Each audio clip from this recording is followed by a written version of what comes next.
Mpendwa mtazamaji na msikilizaji wetu, tunakukaribisha katika fundisho yetu inayozungumzia maombi. Tuombe. Mtakatifu Baba wetu uliye juu mbinguni, asante sana kutufikisha hii muda salama, upewe sifa. Ututakase na tunataka jifunza neno lako, tupe Roho Mtakatifu atufundishe zaidi kwa jina la Yesu. Amina. Maombi ni uhusiano kati ya Mungu na mwanadamu, ama maongezi yetu na Mungu. Tunapoishi na wengine, tunajua kuongea nao kila wakati. Vile vile inatubidi kuongea na Mungu wetu kila wakati. Na sasa ikiwa kwa mfano watu mbili wako njiani, wanasikia kiu ya mingi sana. Wanaposikia kiu ya mingi sana, wanafika kwenye kisima, watu wako wanashota maji. Na sasa wanakataa kuwasii ama kuwaomba wawasaidie na maji ya kunywa. Je, watatambua ya kwamba wao wanahitaji maji? Hapana. Hawatajua ya kwamba wanahitaji maji sababu hawakuwasii, hawakuwaomba maji ya kunywa. Vile vile Mungu wetu anasema lazima tumuombe. Mungu anajua hitaji zetu zote. Na anasema lazima sasa tumuoneshe hitaji zetu ndipo tupate mibaraka yake. Tutasoma katika kitabu cha Mathayo sura 7 mstari wa 7.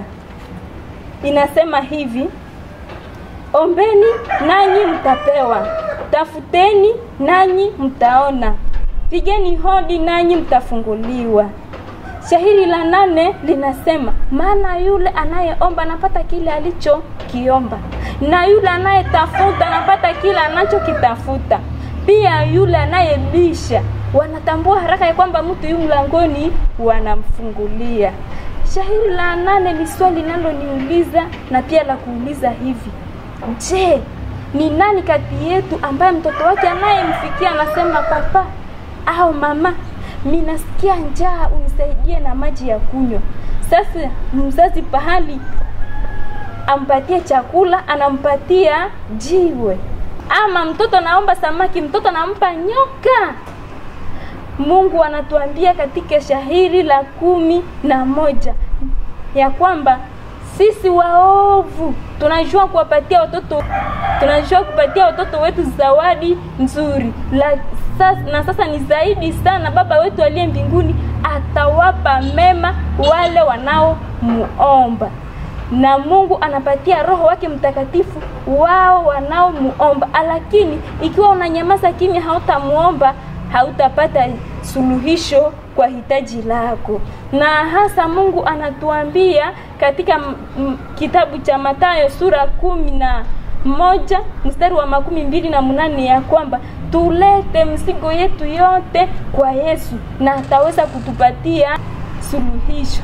Ikiwa una gumu fulani, usiende mbali, ukimbilie tu Mungu, umuombe na atakujibu sawa sawa na mapenzi yake. Ikiwa una gumu, usijaribu kwenda kwenye miungu ya uongo. Mungu anachukizwa na hayo mambo.